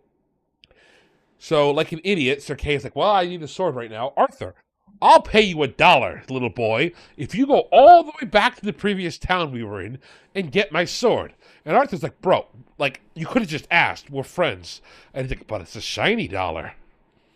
Yeah, and he's like, dude, I'll just throw this in you. You're being a dickhead. What the hell, man? Yeah, we used to be buddies, and you're he's like, gonna treat me man, like this? screw you. Like, I'm going to go get your sword for free just to prove how cool I am. So, from this point, Arthur is like, I got to go all the way back to town. So he goes all the way back to the inn. He's like, hey, guys, Sir Kay left his sword here. And they're like, sorry, inn's closed and there's no sword here. Can't get in, can't get away into the inn. He's like, well, shoot, I better go into town and find a sword. As a ward of my knight, it is my job to do anything possible to get a sword for, to get a sword. For Sir Kay. Yeah. Sorry, I lost my train of thought. What happens next, Grandma? I'm sorry. So he goes from the inn. It's all boarded up. He can't get in. So he's walking around trying to find a sword for Kay. He happens upon the courtyard in front of the church and beholds the fabled sword. And not realizing, because he wasn't in the room when they all heard about the sword. He was with Merlin. He was, yes. Yeah, he was very sad. He was a very sad boy at that time, and he missed the announcement about the sword. So he's wholly unaware. He finds the sword. He goes up. He notes the text on the hilt. He doesn't think much of it. He tries to pull it out. Well, he doesn't. Yeah, he doesn't even read it. He's like, "Oh, dang, it's a war memorial." Anyways, they'll probably understand if I take it. Oh, there's some shiny letters, and it's all nice. Exactly. It's probably for a really nice war memorial. Anyways. And he tries to remove it, and he fails at first, but it causes this sort of like extrasensory phenomena for him, where like colors are brighter. He hears like a heavenly choir singing in the distance. He's like, that's a little peculiar. And he tries again. I forget how many times he tries, but eventually he tries 3 times. The first time he just tries and he doesn't do anything. And he's like, you know what? No, I'm a badass. I need this for Sir Kay. I can't fail in literally my first task. He tries again, and then, like you said, Grandma, the 3rd time. All the little helpers, all of his friends that he met on his adventures show up. The geese and the ants and the badger and the fish, they're all there and they're all cheering him on. I'm gonna cry. They help him pull the sword out of the stone, and it's really sweet. Oh, it's great. Like, he's got in the back of his head, he's something like, the fish that he swam within the moat is like, you put your back into it like you did when I tried to eat you. And I was gonna say, dude, that's what I really liked. I was gonna say that. And the birds are like, plant your feet like the claws that we showed you, and stiff upper lip, boy. We didn't teach you how to be a wimp in front of Cully. Exactly. It's like It was great. it's just like all small callbacks to all the adventures, and it's like, oh, that's awesome! Like they're Yeah. doing the thing. Like every Yeah. little stupid adventure he went on, every one of them, there's a callback there for one of his teachers to tell him you can do it. And Arthur pulls the sword out and he's like, "Awesome! I'm gonna go give this to Sir Kay." Yeah, exactly. Like it's described He's as so humble. he is. Well, It's that's not even humble. It's like so. It's like how Wart, has been described the whole book. Like he's a bit of, he's a bit of a goofball who like isn't aware of like things. So he's like, huh, that was weird. Anyways, I still gotta get this back to Kay. I think Like he's he doesn't even think any of it to like, that maybe something special was happening. He's like, well, I got the thing anyway, so let's do this. It's noted. It's described that the entire church lights up in this process. Yeah, There's no, quiet dude, it's music literally going off. Dude, it was so fun. I was thinking of like, I don't know if it's if there's like a Monty Python skit, but like some type of skit where it's, just like, because literally, yeah, there's like the church choir when he starts to lift, and then he actually gets it out, and the church choir just gets louder and louder. Everything's getting brighter. Like it is like the stereotypical, except as usually it's depicted. The sound isn't in the actual universe. This is actually like, yeah, Arthur can hear the angels singing that that he's gonna be Lifted king and type stuff. stuff. It's so funny. Yeah. And then he picks it up and he looks at it and is like, "That was weird. Let me go bring this to my boss." Yeah, no, exactly. He's like, well, I got the sword anyways. Perfect. Let's go. And then I really like what happens next. And this is just so he brings the sword to Sir Kay. And Sir Kay's like, "Oh, this is a pretty cool sword. That's not my sword though, jerk. Where'd you get it from?" He's like, "Oh, I couldn't get your sword. The inn was closed, and I couldn't find one in town. So I just went to the church nearby, and they had a big sword out front. I took it." And Sir Kay looks at him like, "What do you mean there's a church with a sword? Was it in a stone? Actually, it was in an anvil in a stone." Oh, Dad is the King of England. Yeah, And exactly. he goes over to his dad, Sir Ector, and he's like, "Dad, I got the sword from the stone." And his dad looks at him, looks at Arthur, looks back at him, and it's like, "You were here the whole time. Where'd you go? When you weren't looking." Uh-huh. Okay, let's take a field trip to the sword and the stone. And they get there, and he's like, "Yeah, Dad, it definitely was me." And he looks at him and he's like, "Son, I'm never gonna ask you to do this again. But if you're lying right now, as your father, tell me. I will never ask who you slept with. I will never ask all the other lies, all the the sins in your life. Tell me, did you do it?" And what I really like is Sir Kay, who's been kind of a jerk the last few chapters, who's always Yep. been a bit of a jerk. He has a moment where he's like, "It wasn't me, Dad. It was Arthur." And he looks It at was him, really good. and he's like, "Son, this is the best thing you could have done. I don't believe Arthur did this either. So like, let's just put the sword in the stone, and let's have you pull it back out, because Arthur already broke it to make it easy, and he can't pull it out." And they're like, "Okay, Arthur, how did you pull it out?" He's like, "Oh, it's like this." And he just pulls it straight out. Like, "Okay, put it back in." And Sir Kay, and like they do 3 or 4 times. Like, yeah, this is clearly meant for Arthur. Yeah, I really did like, because Great ending. throughout the book, Kay has been fairly haunty just because he's slightly older than Arthur, and the last few chapters they really ramped it up just because he's very much riding off that high of like, I'm a knight and you're not, you're gonna be serving me your whole life, like that type of like very elitist, very elitist, and then but when it comes down to it and his dad's like, hey, like, you didn't pull this out, come on. He's like, yeah. I do really like that. Still there. It's still there. Yeah, he does. Yeah, he's like, yeah, I didn't do it. It was Arthur. And then I do really like the part where it's like, yeah, and then he pulled out. He had to do it several times for everyone there, and then he had to do it for several times for the barons. It's like in and out, in and out, and then it's like, yeah, and then the Gaelics just decided to revolt anyways, and it's like, well, okay, then I guess that's the Gaelics. Freaking can't trust them for jack. Dang Irish, always causing problems in our. Yeah, I do love that. It's just like, yeah, the Gaelics was revolted. I'm like, whatever. I guess nothing you can do. Yeah, I thoroughly loved that ending, and I thought The ending was great. Yeah, just super enjoyable. mm-hmm. That It was nice. So from there, I think that's pretty much the end of the coronation ceremony. Oh, Merlin so, comes back, yeah, and I cried Yeah. again. yep. Yeah, Merlin's like, yeah, I knew this was gonna happen. You now are gonna have like a lot of power.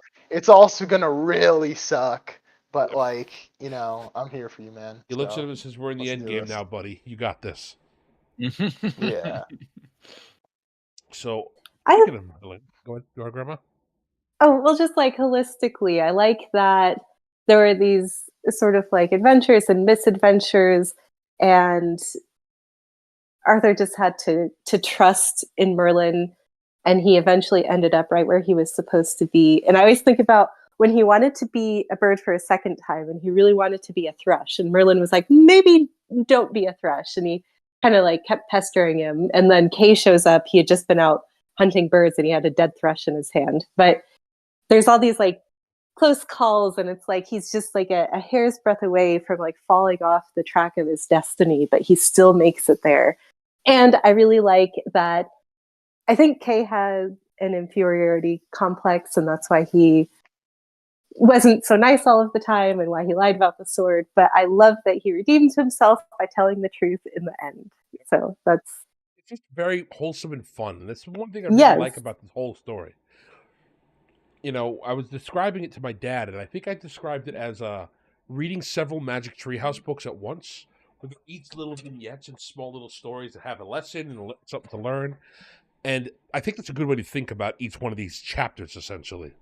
A couple of them bleed into each other. It's not like the Hobbit. The Hobbit is very distinctly one chapter, one story. But this is like you can read a chapter or two at night before bed, go to bed, wake up the next day, and Yeah. have something to read as a kid. It's perfect for that type of story. Yeah, it's There's good for clear reading to your cutoff kid. points where yeah. There's clear cutoff points from one story to the next. They have the Mhm. story with the fish, and once the fish is over, it turns into something completely different. Like Mhm. I Yeah, also it's think, episodic, like you said earlier. It's episodic. Like you can, yeah, you, you can just tune in for an episode, read a chapter, and you don't need to have any real connection to the greater narrative beyond that. I think this would make a great miniseries. Like I don't think a movie fits for this, but if you had like no, a maybe 10-part miniseries, you could easily do this. yeah, It this is doesn't have to be definitely even super high budget good. either. You just need a castle and a bunch of decent costumes, and you could tell almost all these stories. Yep. I Especially since there's not too much magic. Like the main two magical beasts is just the beast of what's it fit called? in the Like the questing questing beast, beast. Yeah, the griffin and the questing beast. and you can easily CGI those things with modern CGI stuff. And Yes. the other thing is Merlin's magic, and I do think this is a Merlin's discussion time. Merlin's magic is fascinating to me. I really, really like Merlin here. I don't know if he'd work in a super serious Arthur thing, but man, he is a lot of fun in this book. Yeah, definitely. Yeah, I I mean his really magic like. is. It's really interesting that like I don't remember at what point, but at some point he's like, "Yeah, I only have a limited amount of magic, and I can only do it for you because." And I really do like the story he tells. Of I think he says it's Elijah he talks about if I remember Oh yeah, with correctly. Elijah the Prophet. I actually showed Yeah, my dad that story. It's another potent story. I don't yeah, want where he's to like, pull it up yeah, here. like I'm doing, God sent me to do this for you. He didn't send me to do this All right, for so Kay. before I'm gonna have to So interrupt real quick. Thanks for being here, Grandma. We will talk to you guys later. I oh, see you, thoroughly Grandma. enjoyed you being here. Thank you for hosting. This was a lot of fun. I'm excited to read the next book. Oh yeah, we will have a vote on that after this podcast is done. It'll be in book club, so you all can Awesome. find it there. See ya. Perfect. Bye. Toodles. So yeah, actually, I'm gonna pull up because I have a internet copy of this one. Let me see if I can find the actual thing. So yeah, But to give some, talking time to give an overview of it before you find it. So he just goes over the story, and it's basically him saying like, "Hey, I was told to come here by God for Kay, or for you, not Kay. So the magical stuff that I'm doing, I can't do it for Kay. I can only do it for you, because that was the purpose I was sent by. And I know it's not a satisfying answer, and I know you want to know why." but I can't tell you. So, you know, uh, there's nothing I can do, man. I'm sorry. So, Merlin has finished his breakfast, was puffing at the meerschaum pipe, which made his pupil believe that he breathed fire. Now he took a deep puff and looked at the wart, opened his mouth to speak, changed his mind, blew out the smoke, and drew another lungful. Sometimes, he said, life does seem to be unfair. Do you know the story of Elijah and the Rabbi Jochanan? No, said the wart. He sat down resignedly upon the most comfortable part of the floor, perceiving he was in for something like a parable of the looking-glass. The rabbi, said Merlin, went on a journey with the prophet Elijah. They walked all day, and at the nightfall came to a humble cottage of a poor man, whose only treasure was a cow. The poor man ran out of his cottage, and his wife ran too, to welcome strangers for the night and offer them all the simple hospitality which they were able to give in strange circumstances. Elijah and the rabbi were entertained plenty with the cow's milk, sustained by some homemade bread and butter, and they were put to sleep in the best bed, where their kindly hosts lay down before the kitchen fire. But in the morning, the poor man's cow was dead. Go on, said Wart. They all walked the next day, and came that evening to the house of a very wealthy merchant, whose hospitality they craved. The merchant was cold and proud and rich, and all that he would do for the prophet and his companions was to lodge them in the cowshed and feed them on bread and old water. In the morning, however, Elijah thanked him very much for what he had done, and sent for a mason to repair one of his walls, which happened to be falling down as a return for his kindness. The Rabbi Jochanan, unable to keep his silence any longer, begged the holy man to explain the meaning of his dealings with human beings. In regard to the poor man who received us so hospitably, replied the prophet, it was decreed that his wife was to die that night.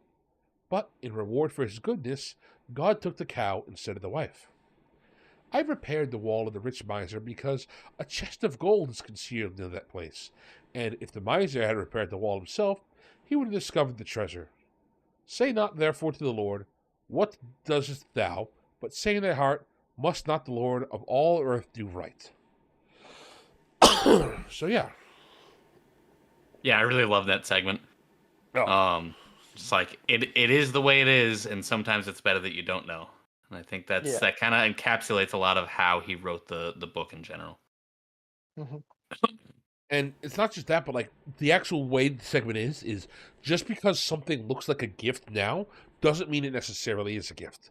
And I think Merlin's trying to tell Arthur here, hey man, if I let you and him both turn into, like, I don't know, a goose, he'll just get his ass killed. He's kind of an idiot. He's kind of I mean, not good at these things. He explicitly says that because he's like, hey, when you were hanging out with like the was it the Falcons? Fish. I think the fish is the one he. No, he talks about the Falcons because I remember specifically because he's like, I'm just wondering. I just need to double check that they are falcons and I'm not mistaking the species of bird, but they're the birds. Okay, they are falcons. Cool. They're birds, hunting birds.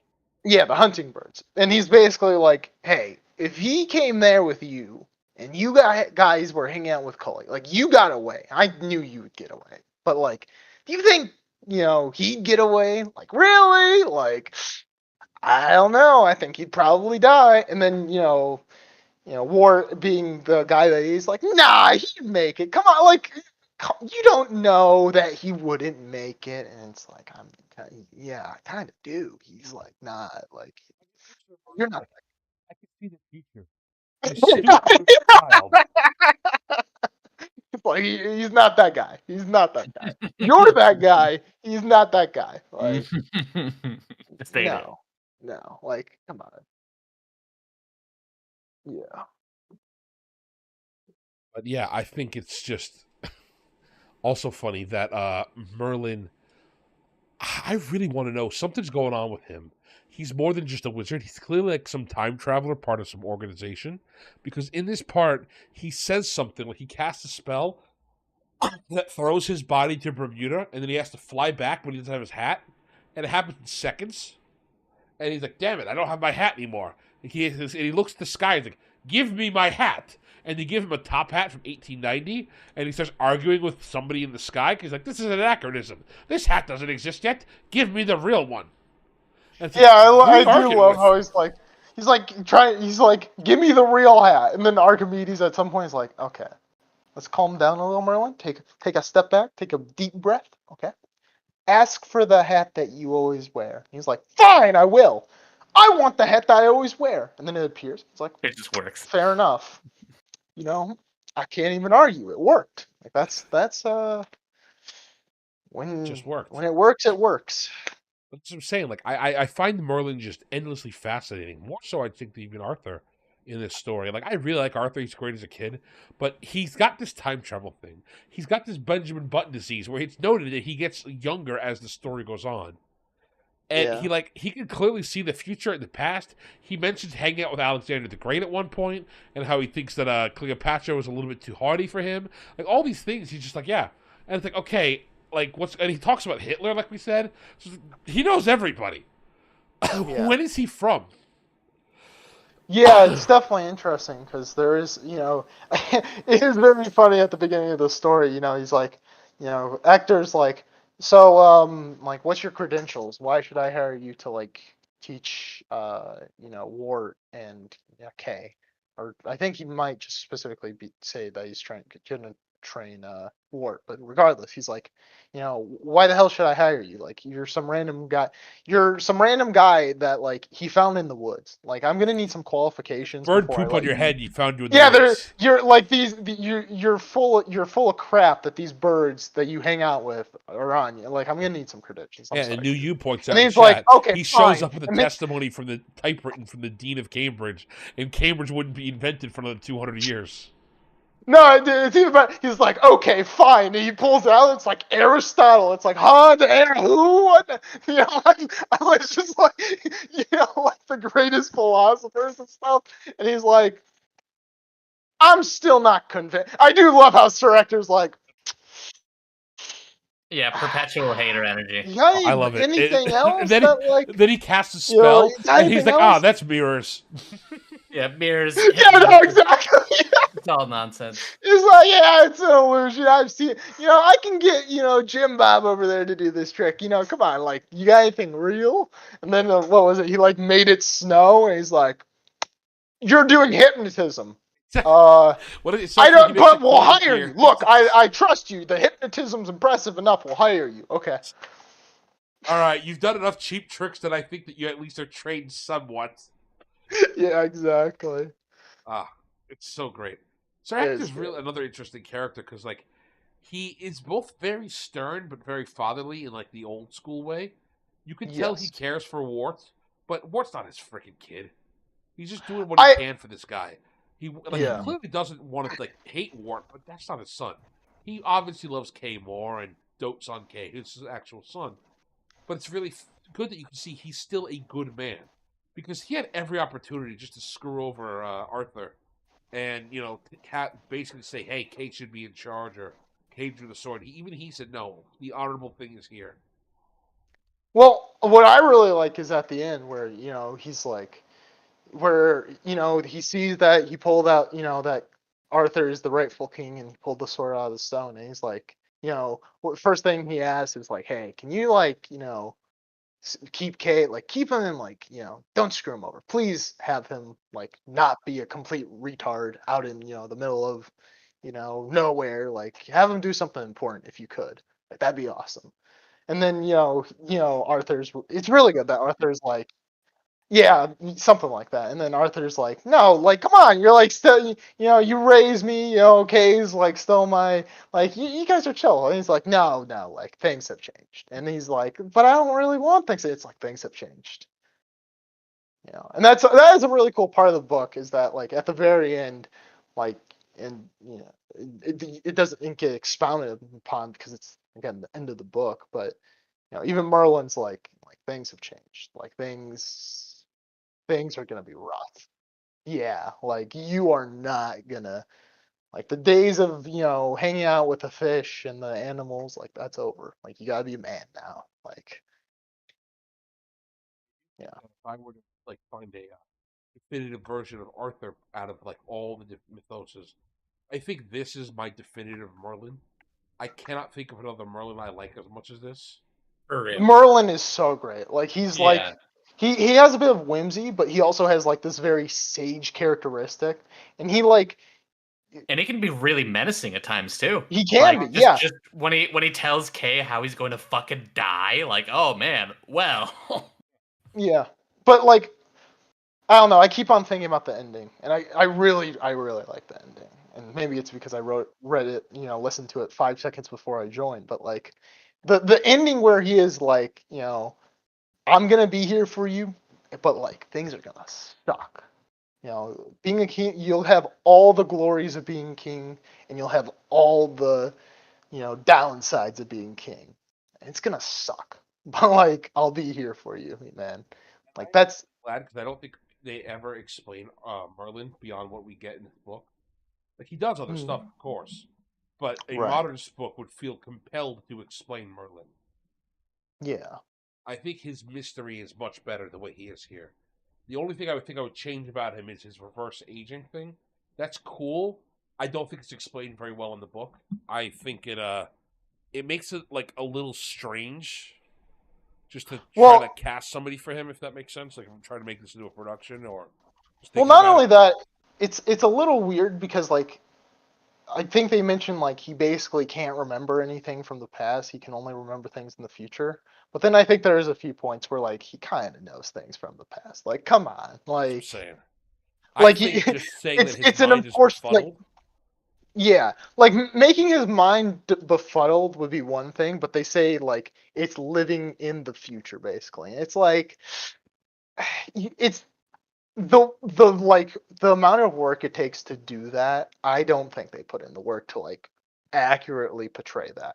I think if you did befuddled, it'd be much Just better say that he explanation. is experienced all of time before, and he's trying to remember how to make sure he doesn't have it go wrong this time. You can even have a Yeah, moment where has that Doctor Strange thing where he's like, "Yeah, I've seen the 40 different outcomes for this. I think we're on the right path." yeah, like that would And work a he could lot say better. like, "I haven't lived through them, but I've seen them, and I'm just trying to make sure that guide is on the right one." And he doesn't have time because time is still moving forward linearly. He can just kind of quickly look 20 minutes in the future and see the outcome. Yep. So he could spend like all yesterday studying and trying to find the best results, but he might not remember because if I told you, hey man, you need to watch 40 different cuts of this movie, and then as I'm filming it, recreate the scenes, it's gonna be a little tough. Mm-hmm. So I think that would work quite well as a character. But I really adore him. I also think that it's interesting to give him Archimedes as an owl instead of Nicodemus. Because usually Merlin's owl is Nicodemus. Interesting. Yeah, and I was actually thinking, is this like kind of where the and I can only think of one other example, but is this kind of like where the beginning of like Archimedes as an owl comes from? Is like kind of I feel like I've seen it in one other thing, but I feel it's a that I thing can think of because it. of Athena, the goddess of Okay. wisdom, and Okay. he's supposed to be ancient Greek with wisdom. That's Okay. why the reason it's interesting that because this ties him closer to the Greek mythos than it does to the Christian mythos. Because the reason Mhm. Nicodemus is important is Right. Nicodemus is the only The Pharisee Jew. who Yeah. figures it out. Yeah. I think Nicodemus is a guy in the Bible. I know it's not a Christian show, but he figures out Jesus is God right at the end, and basically is the reason that Jesus gets a tomb. If you're ever confused as to how Jesus can get that tomb and he has all the proper rights to be buried as a Jew, it's because I forget the guy who donated the tomb, and Nicodemus went there and performed all the rites for Jesus and buried him with the linen. Otherwise, it's a lot of people are confused whenever you talk to them, like, how did Jesus go from the cross to nicely wrapped in the tomb? Because Nicodemus realized, oh snap, this guy really is God. I better go take care of his body because, it's God's body. I better go take care of it for him. And that's why Nicodemus, being the only Pharisee to figure it out, is often the name given to Merlin's owl friend. Because Nicodemus is the wise guy at the very end who understood. And a lot of these stories try to tie Arthur in with Jesus and the Holy Grail and a lot of the Christian mythology. whereas this one is very clearly making a more, I guess, pagan standard on it. Because I don't think they even talk about the Holy Grail in this entire book. There's no mention of the Holy Grail. There's a couple mentions of like God, like the quick example is just the story with I think it's Prophet Elijah. Elijah. Yeah, like Yeah. obviously this is still a Christian book, but like it's a difference between There's not too much. There's well, like a few. yeah, the difference between having Christian references and having a book that's like about the Holy Grail. Arthur's Yeah. gonna come back like Christ and all that mythos. That's why changing him from Nicodemus to Archimedes is, I think, done by White. Even though White didn't say that directly, I think that's why it was done. Well, yeah, it sounds like it too, because you mentioned earlier in the podcast he was gonna, instead of going to change into a swan, he was gonna go to the Greek, see Athena. Like that's Yeah. much more in line with going with, the pagan Greeks, like with their mythology and their symbolism than. I think that that's an interesting story you could tell. There's, but I also do want to say I really hate when the story is set. When is it set? Because like it has a vague. It seemed it was. I was trying to figure that out because I was like Normans. I was like, okay, so definitely after the Crusades and stuff. I'm like, that's interesting. Huh. I am going to give you the 3 dates that are normally given for when King Arthur's books are set, and I want you to tell me which one you think this one is. Okay. So, 702 is or 700s is my favorite one. The next one is 1066, and the next one is 1450.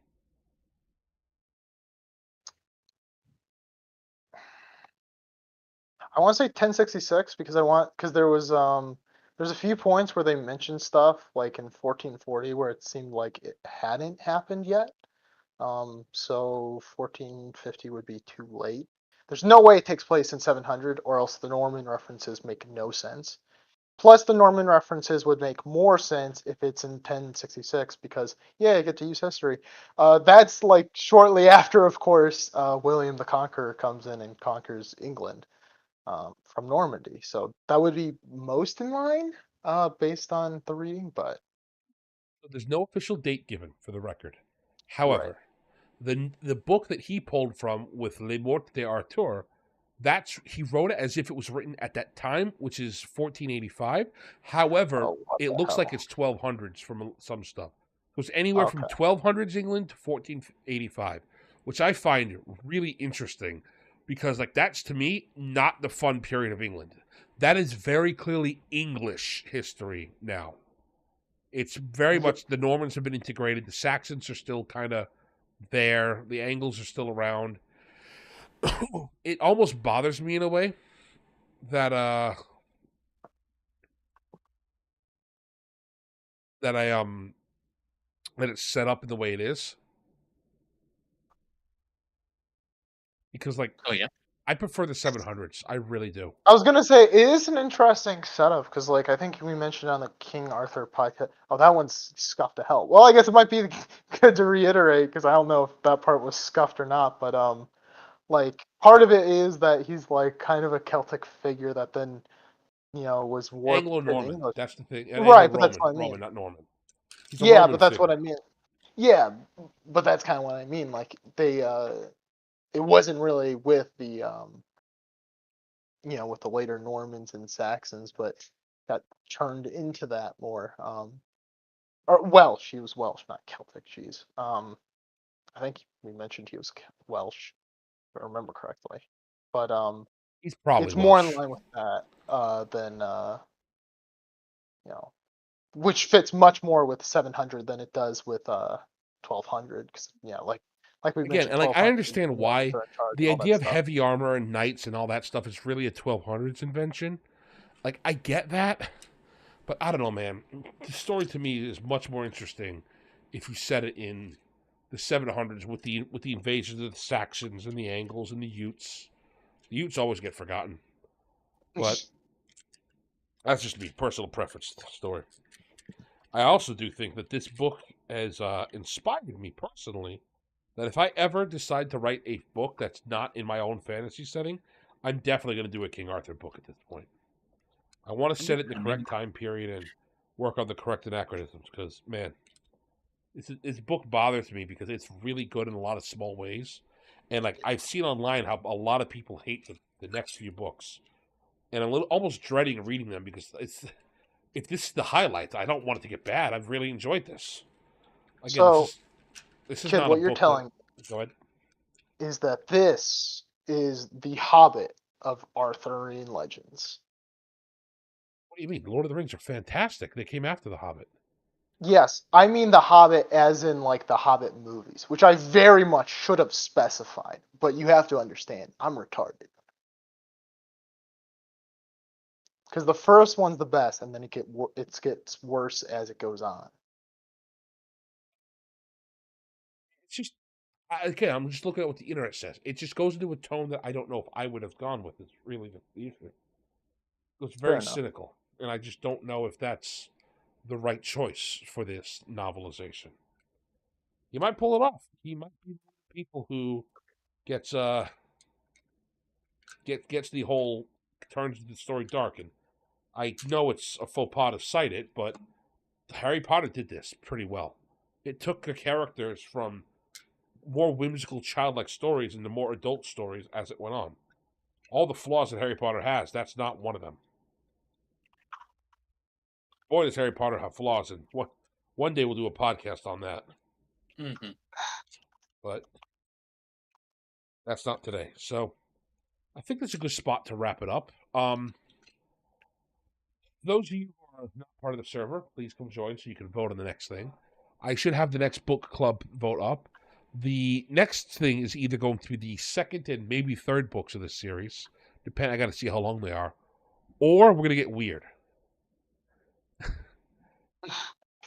There's a fantasy novel series that I've read back in middle school that I don't remember liking very much, but it came back up on YouTube as feeds recently. The Del Toro Quest series. I remember as a kid finding them fine and like exactly fine. Not good, not great, just fine. And I kind of want to read it again to see what's going on. So, Yeah. if it gets, everybody hates it and no one want it, the other backup is going back and finally reading the Thomas Covenant series. Mm-hmm. Thomas Covenant's going to be a tough one to get through. Because I feel like that's the one that I have to go fight against all of BookTube for. Because everybody else on TikTok books and YouTube books hate that book series. And it's because it opens up with a non-consensual encounter from our hero. He it's a little more justified than what they give it credit for. He thinks he's in a dream. He's like some cripple, he's some leper, he's dying, and then in his dream he's like a badass. So he's like, okay, well, I'm dreaming, and I want the snoo, and you're a fake dream girl. You can't say no to me. I'm gonna die as a leper anyway. And it turns out, nobody. You actually were transported to Fantasyland, and that was the princess. So now he's got to prove that he's not a horrible person for what he did to the princess. And Spoiler: he is actually just a horrible person. I don't know. That's what I go and look into. Like, is he a horrible person for modern standards? Or, like, where he just smacks women for talking back? Or is he a horrible person because, like, he goes around and shoots dogs in the head? Right. So, yeah, that's it. I think from here, it's a good point to stop it. Anybody in chat have any questions or comments they want us to address before we go? Feel free to post them now. If you have any suggestions for the book podcast or a book that you want me to recover, then let me know in the book club chat or here before we leave. Otherwise, I would like to wish everybody here a happy day. Before we go, Des, is there anything you want to plug or talk about?